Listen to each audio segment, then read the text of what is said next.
సంవత్సరం కాలంలో ఒక్కటంటే ఒక్క అభివృద్ధి కార్యక్రమం గారా మా విజయవాడ నగరంలో చేసింది లేదు. మాకు చెప్పుకోవటం గారా పలానా పని చేశారా ఈ సంవత్సరం కాలంలో కూటమి ప్రభుత్వం ఆధ్వర్యంలో జరిగిందని చెప్పుకోవటానికి గారా ఏ ఒక్క కార్యక్రమం గారా చంద్రబాబు నాయుడు ఒక కూటమి ప్రభుత్వంలో జరగలేదు. మా నగరానికి ఏదైనా మంచి జరిగినా, ఏదైనా అభివృద్ధి కార్యక్రమాలు చేసినా, లేకపోతే పలానా కార్యక్రమం విజయవాడ నగరంలో జరిగిందని చెప్పని మేము చెప్పుకోవాలనుకున్నా జరిగింది జగన్మోహన్ రెడ్డి గారు ఒక నాయకత్వంలో విజయవాడ నగరం అభివృద్ధి చేస్తాం గారు జరిగింది. మీ అందరి గారు తెలిసే ఉంటుంది, కనకదుర్గమ్మ ఫ్లైఓవర్ స్టార్ట్ చేసి పని పూర్తి చేయకుండా చంద్రబాబు నాయుడు ప్రభుత్వంలో ఆ రోజు వదిలేస్తే దాన్ని పూర్తి చేసింది జగన్మోహన్ రెడ్డి గారు ఒక ప్రభుత్వం, వైఎస్ఆర్ కాంగ్రెస్ పార్టీ ఆధ్వర్యంలో. మా ప్రాంతంలో ముఖ్యమైన జంక్షన్ బెన్ సర్కిల్ జంక్షన్. దాంట్లో గారు ఒక పార్ట్ బెన్ సర్కిల్ ఫ్లైఓవర్కి సంబంధించి అధికార స్టార్ట్ చేస్తే పూర్తి చేయకుండా చంద్రబాబు నాయుడు ప్రభుత్వంలో గతంలో వదిలేస్తే దాన్ని మళ్ళీ జగన్మోహన్ రెడ్డి గారు ఒక నాయకత్వంలో అధికారంలోకి వచ్చిన తర్వాత కేవలం వాళ్ళు వదిలేసిన ఫ్లైఓవర్తో పాటు మరొక ఫ్లైఓవర్ కేవలం సంవత్సరం కాలంలో పూర్తి చేసింది వైఎస్ఆర్సీపీ ప్రభుత్వం, జగన్మోహన్ రెడ్డి గారు ఒక నాయకత్వంలో మేము పూర్తి చేస్తాం గారు జరిగింది. అదేవిధంగా మా నగరానికి విజయవాడ నగరంలో పశ్చిమ బైపాస్ ఆ పనులు చేపట్టి ఆ పనులు పూర్తి చేసే విధంగా ముందుకు తీసుకెళ్లింది జగన్మోహన్ రెడ్డి గారి ప్రభుత్వంలో. చంద్రబాబు నాయుడు అధికారంలో ఉన్నప్పుడు ఎక్కడ పశ్చిమ బైపాస్ పూర్తవుతే అమరావతికి ఎక్కడ నష్టం జరుగుతుందన్న ఒక ఉద్దేశంతో ఆ పనులు పూర్తి చేయకుండా ఆపేస్తే జగన్మోహన్ రెడ్డి గారు అధికారంలోకి వచ్చిన తర్వాత పశ్చిమ బైపాస్ పూర్తి చేసి, కేవలం పశ్చిమ బైపాసే కాదు తూర్పు బైపాస్ గారా పూర్తి చేయాలని ఒక ప్రయత్నాలు ఆ రోజు మేము చేస్తాం జరిగింది. మీరందరూ గారు మనం చూసే ఉంటారు, మన సంక్రాంతి పండక్కి ఇది వరకు సంక్రాంతి పండక్కి వేరే వేరే నగరాల నుంచి జనాభా రావాలంటే ట్రాఫిక్ జామ్తో ఎన్నో ఇబ్బందులు పడితే మొన్న సంక్రాంతి కంటే జగన్మోహన్ రెడ్డి గారు ఒక నాయకత్వంలో పూర్తి చేసిన పశ్చిమ బైపాస్ కారణంగా ఎటువంటి ట్రాఫిక్ లేకుండా ఎవరికి వాళ్ళు సొంతూరులు ప్రశాంతంగా వెళ్ళారంటే దానికి కారణం జగన్మోహన్ రెడ్డి గారు ఒక పరిపాలన, ఆ రోజు ఆయన చేసిన కార్యక్రమం. అదేవిధంగా ఈరోజు దేశంలో ఏ ప్రాంతంలో అయినా ఎక్కడైనా మేము గర్వంగా మా విజయవాడ నగరంలో అమ్మవారి టెంపుల్తో పాటు దాదాపుగా 400 కోట్ల రూపాయలతో అంబేద్కర్ గారి విగ్రహం ఏర్పాటు చేశాము. దాని చుట్టూ పార్క్ ఏర్పాటు చేశాము, కన్వెన్షన్ సెంటర్ ఏర్పాటు చేశాం. భావి తరాలకి అంబేద్కర్ గారు ఒక గొప్పతనం తెలిపే విధంగా ఒక మినీ థియేటర్ ఏర్పాటు చేసి ఆయన గురించి, ఆయన పుట్టిన దగ్గర నుంచి చనిపోయేంత వరకు గారు ఆయన ఏ కార్యక్రమాలు అయితే చేశారో ఆ కార్యక్రమాలన్నీ గారు ఒక మినీ థియేటర్లో ఒక సినిమా రూపంలో జగన్మోహన్ రెడ్డి గారు భావి తరాలకు అంబేద్కర్ గారు ఒక గొప్పతనం కోసం ఈరోజు విజయవాడ నడిబొడ్డులో ఏదైతే గతంలో చంద్రబాబు నాయుడు ఏ సింగపూరాలకో లేకపోతే మలేషియాలకో ఇద్దాం అనుకున్న స్థలంలో అంబేద్కర్ గారు ఒక గొప్పతనం తెలిసే విధంగా, తెలుపుకునే విధంగా జగన్మోహన్ రెడ్డి గారు దాదాపుగా 400 కోట్ల రూపాయలతో విగ్రహం ఏర్పాటు చేసి ఆ చుట్టుపక్కలంతా ఒక టూరిస్ట్ స్పాట్ గా ఎవరు విజయవాడ అమ్మవారిని దర్శనం చేసుకోవడానికి వచ్చిన వాళ్ళు అంబేద్కర్ గారి విగ్రహం గారు చూస్తానికి వెళ్లే విధంగా ఒక మంచి టూరిస్ట్ స్పాట్ గా జగన్మోహన్ రెడ్డి గారు ఒక నాయకత్వంలో మేము అంబేద్కర్ గారి విగ్రహం తయారు చేస్తాం జరిగింది. కానీ ఈ సంవత్సరం కాలంలో మీ అందరు గారు చూసే ఉంటారు, ఏ రోజైనా ముఖ్యమంత్రి గారైనా, డిప్యూటీ సీఎం గారైనా, లేకపోతే వాళ్ళకి సంబంధించిన ఏ మంత్రి అయినా ఎవరన్నా వెళ్ళి ఒక్క పూలదండాన్ని వేశారా? అదేవిధంగా ఆగస్ట్ 15 కానివ్వండి, లేకపోతే రిపబ్లిక్ డే కానివ్వండి, అనేక చోట్ల లైటింగ్లు పెడతారు. ఒక అంబేద్కర్ గారి విగ్రహాన్ని మాత్రం ఒక చీకటిగా, ఒక లైట్ వెలగకుండా, మెయింటెనెన్స్ చేయకుండా, దాని లోపల ఏదైతే పార్క్ ఉందో ఆ బ్యూటిఫికేషన్ అంతా గారా చెరగొట్టేసి దాన్ని మెయింటైన్ చేయకుండా నిర్లక్ష్యానికి గురి చేసింది ఈరోజు కూటమి ప్రభుత్వం ఆధ్వర్యంలో. అదేవిధంగా మీ అందరు గారు చూసి ఉంటారు, మన వరదలు వచ్చినాయి. దాదాపుగా 12 లక్షల క్యూసెక్ల నీరు మన విజయవాడ నగరంలో వరదలు వస్తుండగా జరిగింది.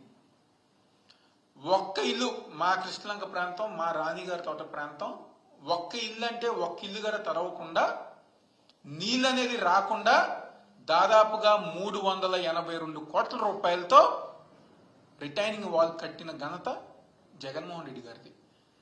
ఎలక్షన్ ముందుగా వాళ్ళు చాలా గొప్పలు చెప్పుకున్నారు. అసలు రిటైనింగ్ వాళ్ళు స్టార్ట్ చేసింది మేమే అని చెప్పాను. మరి ఎందుకు కట్టలేకపోయారు?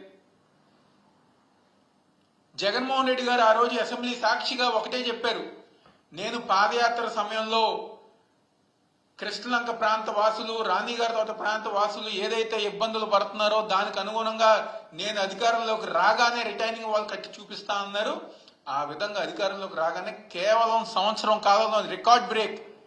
నాకు తెలిసి ఈ దేశంలో ఏ ప్రభుత్వం, ఏ ముఖ్యమంత్రి గారు చేయని విధంగా కేవలం సంవత్సరం కాలంలో రిటైనింగ్ వాల్ కట్టిన ఘనత జగన్మోహన్ రెడ్డి గారికి దక్కుతుందని చెప్పిన సందర్భంగా చెప్తున్నాం. అదేవిధంగా అమ్మవారి ఆలయం దుర్గగుడికి సంబంధించి ప్రభుత్వం తరపు నుంచి అమ్మవారి టెంపుల్ డెవలప్మెంట్ చేసే విధంగా ఎవరన్నా పూనుకున్నారన్నా లేకపోతే ఎవరన్నా చేశారంటే అది జగన్మోహన్ రెడ్డి గారి ఒక నాయకత్వంలోనే జరిగింది. గతంలో అభివృద్ధి పేరుతో చంద్రబాబు నాయుడు వచ్చినప్పుడు మొత్తం గుళ్ళన్నీ గారు కొట్టేశాడు. కొత్తగా నిర్మించిన గుళ్ళు గారు కాదు, ఎన్నో సంవత్సరాలుగా ఎన్నో లక్షల మందికి ఒక సెంటిమెంట్ గా ఆ గుడికి వెళ్తే మాకు మంచి జరుగుతుందని చెప్పని భావించిన గుళ్ళ గారా చంద్రబాబు నాయుడు 2014 నుంచి 19లో అధికారంలోకి వచ్చిన తర్వాత ఆ గుళ్ళన్నీ గారు కొట్టేస్తే మళ్ళీ ప్రజానికం ఒక కోరిక మేరకు ప్రజానికం కోసం జగన్మోహన్ రెడ్డి గారు ఒక నాయకత్వంలో ఆ గుళ్ళన్నీ గారు మళ్ళీ నిర్మించాలని చెప్పని శంకుస్థాపన చేశారు. విజయవాడలోని ప్రతి సెగ్మెంట్ లో ఏదైతే వైద్య పరంగా కొత్త హాస్పిటల్ నిర్మించి మా విజయవాడ హాస్పిటల్లో సూపర్ స్పెషాలిటీ బ్లాక్ నిర్మాణం కోసం 150 కోట్ల రూపాయలతో ఆ రోజు జగన్మోహన్ రెడ్డి గారు ఒక నాయకత్వంలో మేము నిర్మించడం జరిగింది. కోవిడ్ సమయంలో ఎంతో మంది ఎవరైతే ప్రజానికం ఉన్నారో, పేదవారు ఉన్నారో వాళ్ళందరి ద్వారా జగన్మోహన్ రెడ్డి గారు కట్టించిన సూపర్ స్పెషాలిటీ బ్లాక్ లో ఎంతో మంది వైద్యం చేసుకుని చాలా మంది ప్రాణాలు కాపాడింది జగన్మోహన్ రెడ్డి గారు ఒక నాయకత్వంలో. ఇన్ని మంచి కార్యక్రమాలు మేము చేసాం, ఇన్ని అభివృద్ధి కార్యక్రమాలు చేసాం. కానీ చంద్రబాబు నాయుడు అధికారంలోకి వచ్చిన తర్వాత మా విజయవాడకి తీవ్రమైన నష్టమే చేశారు. కానీ ఏ రోజు ఒక్క మంచి కార్యక్రమం, ఒక్క అభివృద్ధి కార్యక్రమాలు గారా చేయలా. పైగా మాకు ఏదైతే మా విజయవాడకి ఒక బ్రాండ్గా ఉన్న ఎయిర్పోర్ట్ కానివ్వండి, అదేవిధంగా ఈరోజు మనం వార్తాపత్రికలో చూసాం హెల్త్ యూనివర్సిటీని గారా తీసుకెళ్లి అమరావతిలో పెట్టాలని చెప్పిన ఒక ఆలోచన ఈరోజు కూటమి ప్రభుత్వం చంద్రబాబు నాయకత్వంలో ఏర్పాటు చేస్తున్నారని చెప్పని అన్నారు. ఇది మాకు ద్రోహం కాదా, మమ్మల్ని మోసం చేసినట్టు కాదా అని చెప్పని ఈరోజు కూటమి ప్రభుత్వం నాయకులు మేమందరం గారు సూటిగా ప్రశ్నిస్తున్నాం. మీరు అమరావతిలో కట్టిన మాకేం అభ్యంతరం లేదు. అమరావతిలో మీరు ఎంత డెవలప్మెంట్ చేయాలన్నా లేకపోతే కేంద్ర సంస్థలు ఎన్ని కావాలన్నా మీరు తీసుకురండి, మాకు ఎటువంటి అభ్యంతరం లేదు, మేము కూడా సపోర్ట్ చేస్తాం. కానీ మీరు అమరావతి డెవలప్మెంట్ పేరుతో మా విజయవాడ ద్రోహం చేస్తే ఎలా, మా విజయవాడని చంపేస్తే ఎలా? ఒక రకంగా చెప్పాలంటే మా ఉమ్మడి కృష్ణా జిల్లాని, మా విజయవాడ నగరాన్ని గొంతు పిసికి చంద్రబాబు నాయుడు చంపేస్తున్నారు. ఈరోజు చాలా గొప్పగా చెప్పుకుంటాం మా ప్రాంతంలో ఒక హెల్త్ యూనివర్సిటీ ఉందని చెప్పని. ఆ యూనివర్సిటీని తీసుకొచ్చి మళ్ళీ మీరు అమరావతిలో పెడుతున్నారంటే ఎవరికి ద్రోహం చేస్తున్నట్టు? మీకు ఎందుకంత కోపం? మా విజయవాడ నగరం ఎందుకంత కోపం? మీకు స్థానాలు ఇచ్చింది, ఎమ్మెల్యేలు గెలిపించింది, లేకపోతే ఆయనకి ఇంకా రామారావు గారి మీద కోపం ఉందనుకుంటే, ఇంకా కృష్ణా జిల్లా రామారావు గారిది అని చెప్పిన అందుకని ఆ కోపం ఇంకా మా మీద చూపిస్తున్నారు అనుకుంటాం. ఆ విధంగా మా విజయవాడ నగరాన్ని, మా కృష్ణా జిల్లాని అన్యాయం చేస్తున్నారు చంద్రబాబు నాయుడు, అదేవిధంగా కూటమి ప్రభుత్వం. ఎందుకంటే విజయవాడ నగరం ఇప్పుడేం కొత్తది కాదు కదా. అమరావతి కన్నా ముందు ఎన్నో సంవత్సరం కాలం నుంచి విజయవాడ నగరం ఉంది. ఎన్నో అభివృద్ధి కార్యక్రమాలు, ఎంతో దాదాపుగా 16 లక్షల మంది ఈ ప్రాంతంలో నివసిస్తుంటే మీరు మా ప్రాంతానికి తీవ్రమైన అన్యాయం చేస్తున్నారు. అదే ఇంకో పక్క గన్నవరం ఎయిర్పోర్ట్ గారు తీసుకొచ్చి గన్నవరంలో మూసివేసి అమరావతిలో కొత్త గ్రీన్ ఫీల్డ్ ఎయిర్పోర్ట్ కడతానని చెప్పని అంటున్నారు. మీరు నిజంగానే గ్రీన్ ఫీల్డ్ ఎయిర్పోర్ట్ కడతాను అనుకుంటే ఇదివరకు ఒక టెర్మినల్ ఉండేది, మళ్ళీ కొత్త టెర్మినల్ కట్టారు, మళ్ళీ ఇంకో కొత్త టెర్మినల్ దాదాపుగా 300 కోట్ల రూపాయలతో నిర్మిస్తున్నారు. ఇంటర్నేషనల్ ఎయిర్పోర్ట్ మేము చేస్తామని చెప్పని వందలాది వేలాది ఎకరాలు ఆ రోజు గన్నవరం చుట్టుపక్కల ప్రాంతంలో మీరు ఎక్వైర్ చేస్తాం జరిగింది. ఇప్పుడు ఆ రైతులందరికీ ఏం సమాధానం చెప్తారు? ఆ రైతులందరికీ ఎవరైతే భూమి ఇచ్చిన రైతు ఉన్నారో వాళ్ళకి ఏం సమాధానం చెప్తారో, వాళ్ళకి ఏం న్యాయం చేస్తారని చెప్పని ఈరోజు మేము వైఎస్ఆర్ కాంగ్రెస్ పార్టీ తరఫున మేము డిమాండ్ చేస్తున్నాం. ఎందుకంత చిన్నచూపు మీకు విజయవాడ నగరం అంటే? మీరు అమరావతిలో ఎన్ని బిల్డింగ్లన్నా కట్టుకోండి, మాకు అనవసరం.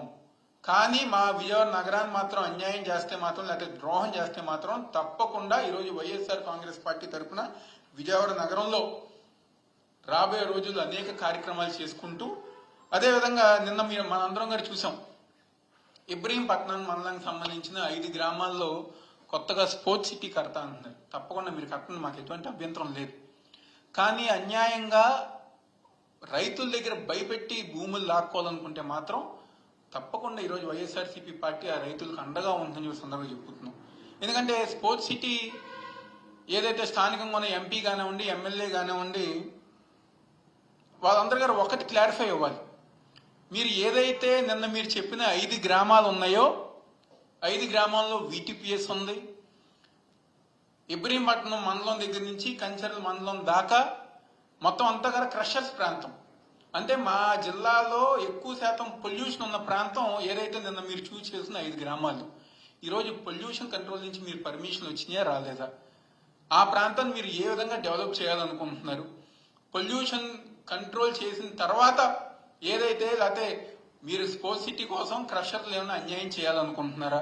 అక్కడ ఉన్న క్రషర్స్ అందరూ తీసేయాలనుకుంటున్నారని వీటన్నిటికి గారా ఎంపీ, ఎమ్మెల్యే, అదేవిధంగా చంద్రబాబు నాయుడు సమాధానం చెప్పాలని చెప్పని మీరు అమరావతిలో, ఎందుకంటే మేమేమైనా మాట్లాడామనుకోండి వీటి గురించి, అదిగో వీళ్ళు అమరావతి వ్యతిరేకం అంటారు. మేము వ్యతిరేకం కాదు, మీరు అమరావతిని డెవలప్ చేయండి. మేము గారా మా నాయకుడు జగన్మోహన్ రెడ్డి గారు, వైఎస్ఆర్ కాంగ్రెస్ పార్టీ మీకు సంపూర్ణంగా మీకు మద్దతు ఇస్తుంది. అమరావతి పేరుతో, అమరావతి డెవలప్మెంట్ పేరుతో మా హెల్త్ యూనివర్సిటీ కానివ్వండి, మా గన్నవరం ఎయిర్పోర్ట్ కానివ్వండి, లేకపోతే మా విజయవాడ నగరాన్ని మీరు కనుక అన్యాయం చేస్తే, ద్రోహం చేస్తే మాత్రం తప్పకుండా రాబోయే రోజుల్లో వైఎస్ఆర్ కాంగ్రెస్ పార్టీ ఆధ్వర్యంలో రాబోయే రోజుల్లో మేము అందరం గారా విజయవాడ నగరానికి, ఉమ్మడి కృష్ణా జిల్లాకి అండగా ఉంటాం, పోరాటం చేస్తాం సందర్భం చెప్తూ సెలవు తీసుకుంటున్నాం.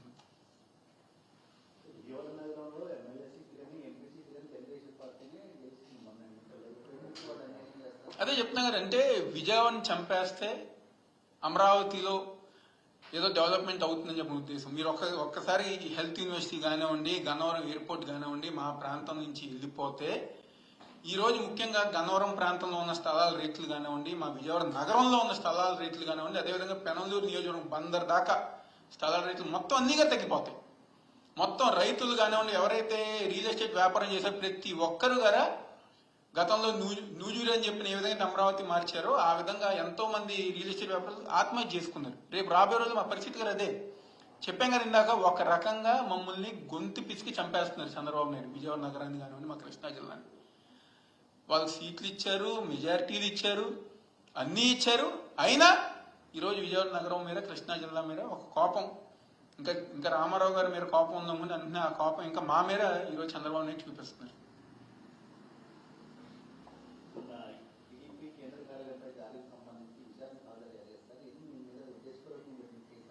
తప్పుడు కేసులే అయింది. దాదాపుగా 120 మంది మీద పెట్టారు ఆ కేసులు. అన్నీ గారు తప్పుడు కేసులు. తప్పకుండా జగన్మోహన్ రెడ్డి గారి అధికారంలోకి వచ్చిన తర్వాత ఎవరైతే మా మీద తప్పుడు కేసులు పెట్టిన పోలీసులు ఉన్నారో తప్పకుండా రాబోయే రోజుల్లో వాళ్ళందరినీ చట్టం ముందు నిలబెట్టడం మేము ముందుకెళ్తామని జరుగుతుంది.